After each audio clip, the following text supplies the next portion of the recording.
Puji nama Tuhan, selamat pagi, shalom. Kita bersyukur saudara, hari ini kita kembali dapat beribadah di gereja kita di tempat ini. Kita melihat bagaimana Tuhan masih menyertai kita. Mari kita buka kitab kita.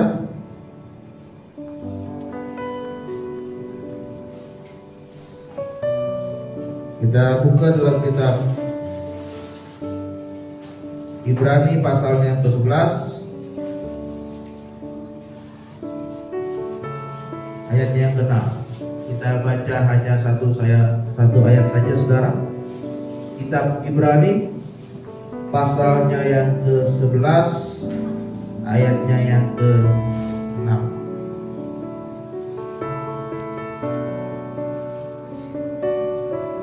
Kita baca firman Tuhan ini bersama-sama. Ibrani pasal 11 ayat yang ke-6.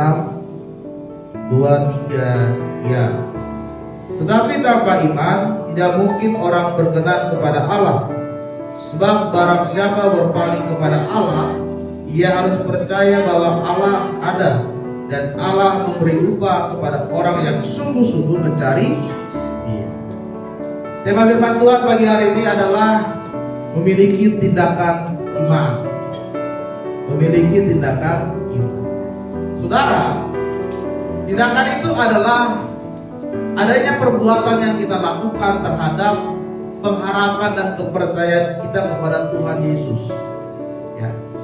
Kita punya iman, kita percaya bahwa Yesus itu adalah Tuhan, betul. Bahwa Yesus itu adalah juru selamat di dalam hidup kita, betul sekali saudara.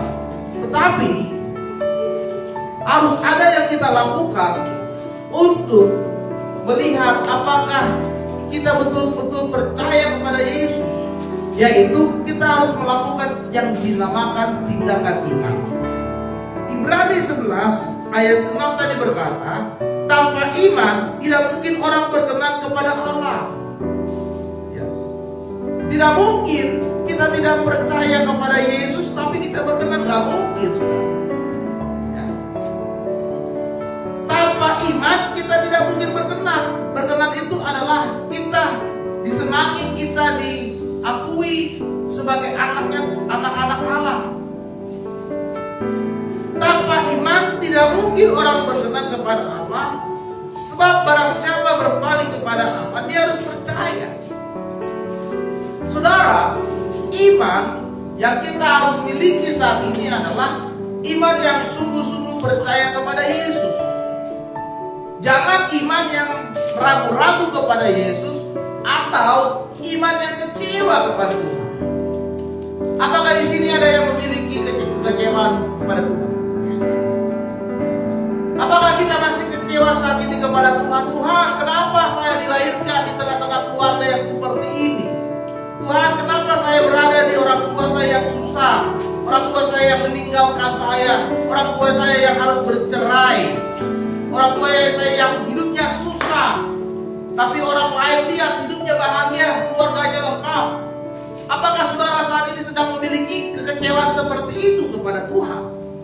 Tuhan, kami makan aja susah, sekolah saja susah, hidup saja susah. Kok orang itu enak sekali, uangnya banyak. Kalau saudara punya iman yang kecewa, saudara tidak mungkin bisa berkenan kepada Tuhan. Karena orang yang beriman kepada Tuhan itu adalah yang sungguh-sungguh hidupnya percaya kepada Tuhan. Tidak lagi kecewa kepada Tuhan, tidak lagi meragukan kuasa Tuhan, dan dia mengikuti apa yang Tuhan perintahkan di dalam kehidupannya. Ya. Saudara terkasih dalam nama Tuhan, kita tidak boleh bimbang tentang iman kita kepada Yesus. Roma 14 ayat 23 dikatakan, tetapi barang siapa yang bimbang, kalau ia makan, ia telah dihukum, karena ia tidak melakukannya berdasarkan iman. Dan segala sesuatu yang tidak berdasarkan iman, Roma berkata, itu adalah dosa. Jadi hidup kita selama ini itu harus berdasarkan iman, kepercayaan, pengharapan saudara kepada Tuhan kita Yesus Kristus. Artinya hidupmu harus sesuai dengan aturan dan kehendak Tuhan. Ya. Dan itu yang harus kita lakukan. Itulah yang dinamakan tindakan iman di dalam kehidupan saudara. Ada sebuah kisah tentang seorang yang bernama Agus Bukan. Dia orang Skotlandia, tetapi dia tinggal di Afrika Selatan di daerah pedalaman. Tadinya dia tidak percaya kepada Tuhan. Dia hidupnya mengandalkan kekuatannya sendiri. Tetapi saudara, dia adalah seorang petani. Dia melakukan sesuai dengan kemampuan dan keahliannya sebagai seorang petani. Dia kelola tanah yang ada di daerah Afrika Selatan sana. Tapi pada suatu ketika terjadilah musim kering. Yang dia tanam semua mati. Padi yang dia tanam sawahnya semua mati. Tidak bisa bertumbuh karena terjadi musim kering yang sangat parah. Lalu istrinya mengajak dia ke gereja. Pada saat dia beribadah di gereja, tiba-tiba dia dijamah oleh Tuhan. Lalu dia menyerahkan hidupnya sepenuhnya kepada Tuhan, dan dia percaya akan rencana Tuhan. Yang tadinya dia kecewa karena hasil panennya gagal, padinya semua, sawahnya semua itu gagal, tidak panen, dan dia sangat merugi besar. Tapi ketika dia dijamah oleh Tuhan, dia menyerahkan seluruh imannya kepada Tuhan. Kemudian saudara, ketika dia sudah terima Yesus dengan sungguh-sungguh dalam hidupnya, kemudian dia digerakkan oleh Tuhan untuk menanam kentang di sana. Dia beli bibit kentang yang kualitas bagus. Dia mulai menanam di tanahnya yang kering. Orang menertawakan dia. Untuk apa kamu menanam kentang? Ini lagi musim kering, gak bakalan tumbuh kentang itu. Ya. Orang menertawakan dia, tetapi Tuhan menggerakkan hatinya untuk menanam kentang di tanahnya yang kering, dan dia lakukan. Ada perbuatan, ada tindakan yang dia lakukan yang Tuhan perintahkan di dalam hidupnya. Dia mulai menanam kentang, dia tabur benih kentang di tanahnya yang kering, dia tanam, dia tabur, dia siram. Banyak yang menertawakan dia, saudara. Tidak bakal tumbuh kentang di situ. Itu akan mati seperti padimu yang kau tanam, akan mati juga. Tapi dia lakukan itu terus dan terus dia lakukan. Dan orang berkata, yang paling kalau tumbuh, kentangmu itu akan busuk, kentangmu itu kecil, kualitasnya kualitas rendah. Itu pun kalau tumbuh. Banyak orang menertawakan dia. Tapi karena dia punya iman yang kuat, dia punya iman yang besar, dia melakukan tindakan iman, dia kerjakan terus, saudara. Lama-kelamaan mulailah tumbuh kentang ini. Kemudian lama-kelamaan mulailah berlebat buahnya, dan lama-lama kentangnya itu pun sudah berbuah. Ya. Dan ketika berbuah, dia ambil hasil panen dan dia lihat ternyata kentang yang dia tanam itu merupakan kentang dengan kualitas yang paling bagus misalnya. Dan kisahnya dia ini sampai dibuatkan sebuah film yang berjudul Faith Like Faith, Iman Seperti Itu, yang diambil dari kisah nyata seorang yang bernama Agus Bukan. Ada tindakan iman yang kita harus lakukan di dalam kepercayaan kita kepada Tuhan kita Yesus Kristus. Oleh sebab itu, saudara yang terkasih dalam nama Tuhan Yesus, pada pagi hari ini kita melihat apa yang harus kita lakukan, tindakan apa yang harus kita lakukan di dalam iman kita kepada Tuhan. Yang pertama adalah kita harus memiliki iman yang taat seperti Abraham. Di dalam Kejadian Kejadian 12 ayat 4a dikatakan, lalu pergilah Abraham seperti yang difirmankan Tuhan kepadanya. Pada waktu itu Tuhan memerintahkan kepada Abraham, Abraham, keluarlah dari daerahmu ini, dari negeri ini. Bawalah semua keluargamu, saudara-saudaramu ke negeri yang sudah kutunjukkan kepadamu. Di sana engkau akan menjadi bangsa yang besar. Ya. Itu perintah Tuhan kepada Abraham, saudara. Nah sekarang apa yang dilakukan Abraham? Kalau dia memiliki ketaatan kepada Tuhan, dia akan lakukan perintah itu. Tapi kalau dia hanya sekedar mendengar perintah Tuhan lalu dia diam dan dia tidak melakukan, berarti dia hanya sekedar percaya tapi tidak ada tindakan dalam hidupnya. Apa yang dilakukan oleh Abraham? Dia mendengar perintah Tuhan dan dia melakukan perintah Tuhan. Dia bawa seluruh saudara-saudaranya untuk pergi ke daerah, ke negeri yang ditunjukkan oleh Tuhan. Ya. Kemudian Tuhan berkata kepada Abraham, Abraham, aku akan memberikan engkau keturunan, dan keturunan ini akan menjadi bangsa yang besar. Kau akan menjadi bangsa. Bapak orang percaya kepada mereka ini. Dan apa yang dilakukan oleh Abraham? Dia kembali taat kepada Tuhan. Dan ketika lahirlah Ishak, anak yang dia sudah nantikan, lalu Tuhan berkata, Abraham, bawalah anakmu Ishak naik ke Gunung Moria dan persembahkanlah dia di sana. Apa yang dilakukan oleh Abraham? Dia taat kepada Tuhan, dia lakukan, dia bawa Ishak untuk dipersembahkan di tanah di Gunung Moria. Jadi saudara yang terkasih dalam nama Tuhan, yang pertama adalah kita harus memiliki iman yang taat kepada Tuhan. Melakukan apa yang menjadi perintah Tuhan di dalam kehidupan saudara. Karena itu kehendak yang Tuhan inginkan dalam hidupmu saat ini. Ya. Ketaatan bukan sekedar kita berkata-kata bahwa kita beriman, melainkan kita harus ada tindakan yang kita lakukan di dalam kehidupan kita.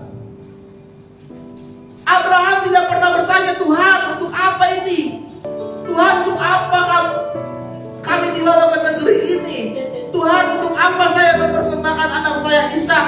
Dia tidak pernah mempertanyakan perintah Tuhan, tapi dia melakukan apa yang menjadi perintah Tuhan di dalam hidup dia. Itulah iman yang taat yang dilakukan oleh Abraham di dalam kehidupannya. Karena Abraham percaya adanya pemeliharaan Tuhan, adanya kasih setia Tuhan di dalam kehidupan dia ketika dia taat kepada Tuhan. Oleh sebab itu saudara, jangan jadi orang yang memberontak. Ya. Pemberontakan itu adalah bagaimana hidupmu itu sedang tidak mau diatur. Misalkan saudara ibadah jam 7, gak mau pagian jam 7 belum bangun, dia berontak, akhirnya dia gak datang ibadah. Ya. Disuruh latihan Natal, gak mau, gak bisa, berontak. Jadi di dalam hidupnya itu selalu berontak. Disuruh dekorasi gereja untuk Natal, gak mau. Jadi di dalam hidupnya itu penuh dengan pemberontakan, penuh dengan penolakan, ya kan? Tidak ada ketaatan itu di dalam hidup dia. Ya. Tidak ada berkat bagi setiap orang yang memberontak kepada Tuhan. Tuhan sudah perintahkan saudara untuk hidup benar, tapi saudara berontak, saudara hidup di dalam dosa. Ada aturan yang Tuhan sudah berikan dalam kehidupan kita, tapi saudara berontak, saudara langgar aturan itu. Saudara adalah orang-orang yang memberontak.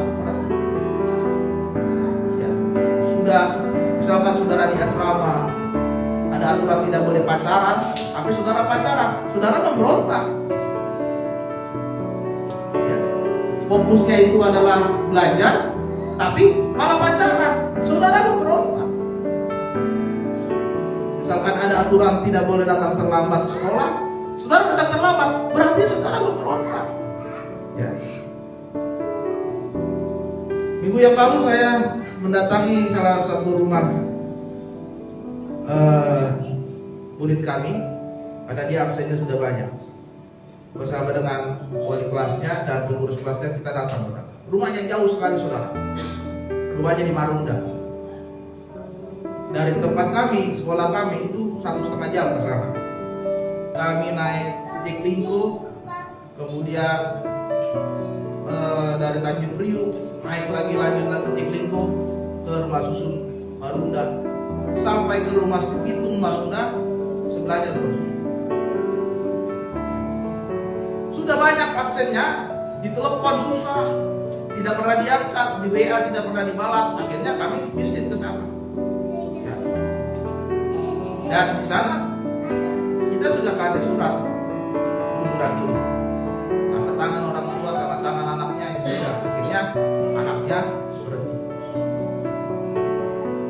Ada sanksi, ada hukuman bagi orang-orang yang memberontak. Karena Tuhan menentang setiap orang yang memberontak. Jangankan Tuhan, saudara di dalam kehidupan sehari-hari, kalau saudara memberontak, saudara tidak disenangi. Tidak disenangi oleh atasan saudara, tidak disenangi oleh orang tua saudara, tidak disenangi oleh teman-teman saudara, ya kan? Tidak disenangi oleh gembala atau pendeta saudara kalau saudara memberontak. Ya. Tapi yang dibutuhkan adalah ketaatan. Ya. Oleh sebab itu, ya, kita ingin supaya hidup kita hari ini kita taat kepada Tuhan.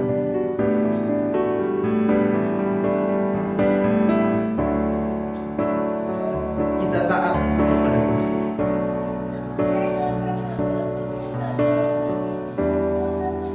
Saudara yang terkasih dalam nama Tuhan, ketika seorang perempuan yang sudah pendarahan 12 tahun dan tidak pernah berhenti keluar terus pendarahan dalam tubuhnya. Waktu itu dia mendengar bahwa Yesus akan datang ke daerahnya, dan dia tahu bahwa Yesus sanggup melakukan mujizat. Maka di dalam dirinya dia percaya bahwa Yesus jugalah yang akan menyembuhkan sakit yang dialami pada saat. Tapi perempuan ini, saudara, tidak hanya sekedar dia percaya kepada Tuhan. Ada tindakan iman yang dia lakukan, dan ketika dia melihat Yesus sudah datang ke daerahnya, dia mendekati Yesus, dan dari belakang dia punya iman, kalau saya pegang jubah dari Yesus ini, saya akan sembuh. Maka ketika itu juga dia mendekati Yesus dari belakang dan dia pegang jubahnya, dan kemudian saat itu juga sakit pendarahan yang dia alami 12 tahun tiba-tiba sembuh. Ada tindakan iman yang dia lakukan oleh perempuan yang sudah sakit pendarahan 12 tahun. Dia percaya bahwa Tuhan yang bisa sembuhkan penyakitnya, dan dia melakukan tindakan iman. Jadi yang pertama, saudara, kita harus taat kepada Tuhan. Yang kedua adalah kita harus memiliki iman yang menabur. Kejadian 26 ayat 12, maka menaburlah Ishak di tanah itu, dan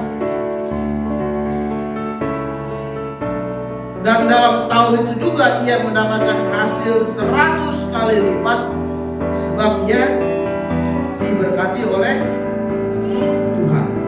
Saudara yang terkasih dalam nama Tuhan, iman yang kedua adalah kita harus mau menabur kepada sesama dan kepada Tuhan. Ya. Pada waktu itu, ketika Ishak sedang berada di daerah Filistin, dia berkata kepada Abimelek, raja orang Filistin, bahwa Rahab itu bukan istrinya tetapi saudaranya. Tetapi akhirnya diketahui oleh raja ini dan dia diampuni. Kemudian Ishak menabur di daerah itu dan dia diberkati oleh Tuhan. Apa yang diberkati oleh Tuhan? Apa yang dilakukan? Dia mendapatkan hasil 100 kali lipat. Artinya saudara, Tuhan menginginkan kita juga untuk menabur kepada Tuhan. Ya, menabur itu memberikan apa yang kita miliki kepada Tuhan. Ya, baik itu tenaga, baik itu waktu, baik itu perhatian, baik itu doa, baik itu uang saudara, itu yang saudara tabur kepada Tuhan. Ya. Tuhan berikan kita kesempatan, Tuhan berikan kita kemampuan untuk memberkati orang lain, maka itu yang harus kita lakukan. Dan kita percaya apa yang kita tabur itu juga yang akan kita tuai. Oleh sebab itu saudara, janganlah kita pernah berhenti atau kita tidak pernah jemu-jemu untuk berbuat baik. Agar apa? Agar hidup kita ini saudara menjadi berkat bagi banyak orang. Dan kita bisa menabur dan kita bisa melihat bagaimana hidup kita itu semakin diberkati oleh Tuhan. Amin. Di dalam Galatia 6 ayat 7 sampai 8 berkata, jangan sesat. Allah tidak membiarkan dirinya dipermainkan, karena apa yang ditabur orang itu juga yang akan dituainya. Sekarang pertanyaannya adalah, apa yang sudah saudara tabur kepada orang lain? Apakah saudara sudah menjadi berkat bagi banyak orang? Ataukah hidup saudara ini sudah berguna untuk banyak orang? Ataukah saudara sudah memberikan contoh yang benar kepada banyak orang? Atau jangan-jangan malah hidup saudara saat ini menjadi batu sandungan bagi orang lain, menjadi cemooh bagi orang lain, ya, menjadi hinaan bagi orang lain. Karena apa? Karena hidupmu itu tidak menunjukkan bahwa Yesus ada di dalam hidup saudara. Bagaimana mau menabur untuk orang, sedangkan hidupnya sendiri masih berada di dalam dosa. Hidupnya sendiri masih melakukan keinginan daging, keinginannya sendiri, bukan melakukan keinginannya Tuhan. Apa yang beriman seperti apa yang saudara tabur kepada orang lain, kalau hidupmu saat ini belum bisa berguna bagi orang lain?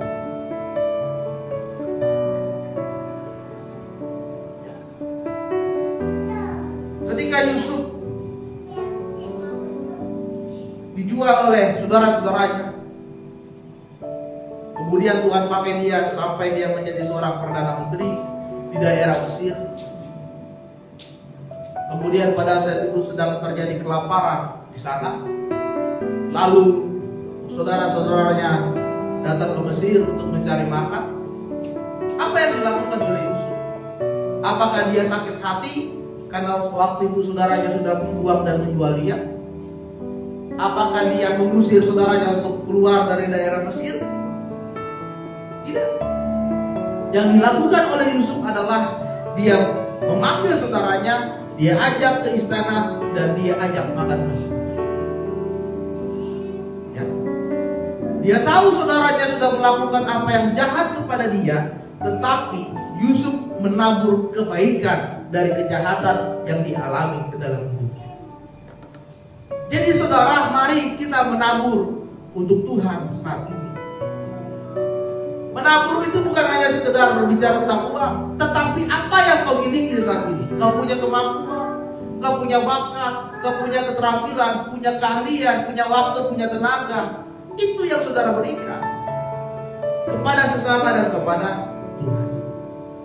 Yang ketiga adalah kita memiliki iman yang bergumul kepada Tuhan seperti yang dimiliki oleh Yakub. Di dalam Kejadian 32 ayat 27 dikatakan, "Siapakah namamu?" Sautnya, "Yakub." Lalu kata orang itu, "Namamu tidak akan disebutkan lagi, tetapi Israel, sebab engkau yang telah bergumul melawan Allah dan manusia, dan engkau pun menang." Saudara yang terkasih dalam nama Tuhan, kita harus punya iman yang bergumul kepada Tuhan. Apa arti kata bergumul? Kata bergumul itu artinya adalah melibatkan Tuhan dalam kehidupan kita sehari-hari. Ada campur tangan Tuhan di dalam kehidupan saudara sehari-hari. Dan Yakub pun melihat bahwa kehidupan dia pada saat itu semua itu karena campur tangan Tuhan. Karena ketika dia sudah diberkati oleh ayahnya dan dia bernazar kepada Tuhan, ketika Tuhan melindungi dia dari kejaran saudaranya Esau, dan ketika dia bisa kembali menemui ayahnya, maka dia akan menjadikan Tuhan sebagai Allah. Ya. Dia bernazar kepada Tuhan, "Saat ini aku sedang dikejar saudaraku Esau, tetapi jika engkau melindungi aku dan ketika engkau kembali ke rumah ayahku dengan selamat, maka aku akan menjadikan engkau dan menyerahkan hidupku sepenuhnya kepada Tuhan." Kita harus bergumul setiap hari kepada Tuhan, saudara. Menyerahkan hidupmu setiap hari kepada Tuhan. Kita serahkan setiap hari apa yang menjadi rencana Tuhan dalam hidup saudara. Agar apa? Agar Tuhan terus menyertai saudara. Supaya setiap langkah hidup saudara tidak tersesat dan hidupmu tidak semakin terpuruk lagi di dalam dosa. Agar kita dapat membedakan mana perbuatan yang baik dan mana perbuatan yang salah. Kalau kita tidak dekat dengan Tuhan, semua yang kita lakukan kita akan benar, padahal itu salah. Ya, pacaran sampai kelewat batas kita akan benar, biasa aja kok. Sampai Tuhan bilang salah, harus dengan ketulusan. Ya. Kita menipu orang, kita akan benar kok. Oh, kita menipu untuk kebaikan, berbohong untuk kebaikan. Tapi kalau Tuhan bilang salah, ya salah. Artinya saudara, kita harus terus bergumul kepada Tuhan. Kita harus terus merendahkan diri di hadapan Tuhan. Kita harus terus mencari Tuhan dalam kehidupan saudara setiap hari, agar kita tahu apa yang menjadi rencana Tuhan, dan kita melakukan tindakan iman dalam hidup saudara di pengharapan kepada